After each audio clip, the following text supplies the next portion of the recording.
ఈ మధ్యన మళ్ళీ చంద్రబాబు నాయుడు గారి మాటలు వింటుంటే కొన్ని సందర్భాల్లో నవ్వొస్తుంది, కొన్ని సందర్భాల్లో ఆశ్చర్యం వేస్తుంది. ఎందుకులే పట్టించుకో, ఎందుకు వదిలేద్దాంలేమని చెప్పి అనుకుంటే కూడా కొన్ని సందర్భాల్లో ఎందుకో తప్పకుండా మాట్లాడాల్సిన అవసరం ఉందని అనిపిస్తూ ఉంది.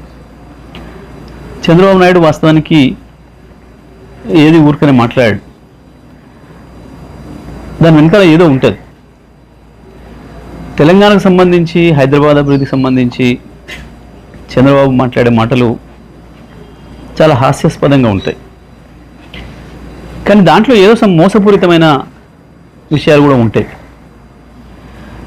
ఎందుకంటే ఆయన నిన్న మొన్న మాట్లాడింది, మహానాడులో మాట్లాడింది, అసలు అది తెలంగాణకి ఏమాత్రం సంబంధం లేని కార్యక్రమం అక్కడ. కానీ అక్కడ మళ్ళీ నిన్న మాట్లాడుతూ ఇవాళ భారతదేశంలో తెలంగాణ తలసరి ఆదాయం నెంబర్ 1 ఉంది, కానీ దానికి కారణం నేనే అని మాట్లాడడం. పదే పదే హైదరాబాదు నేనే అభివృద్ధి చేసిన. సరే, ఇవి చెత్త మాటలు లేని కొట్టేద్దామని అనిపిస్తుంది.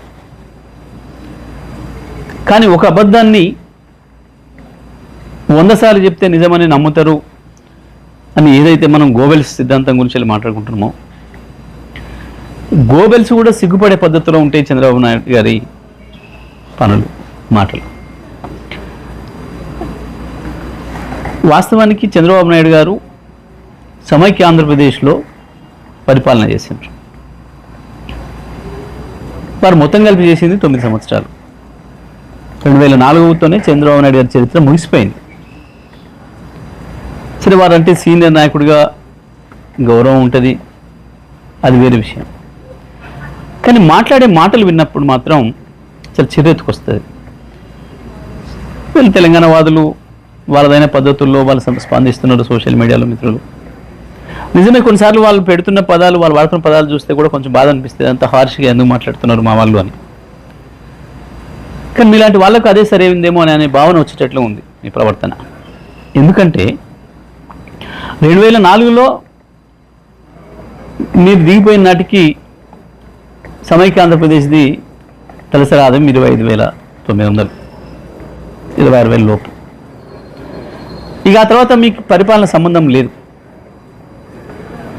2014లో మీరు ఆంధ్రప్రదేశ్ని 5 సంవత్సరాలు పరిపాలించారు.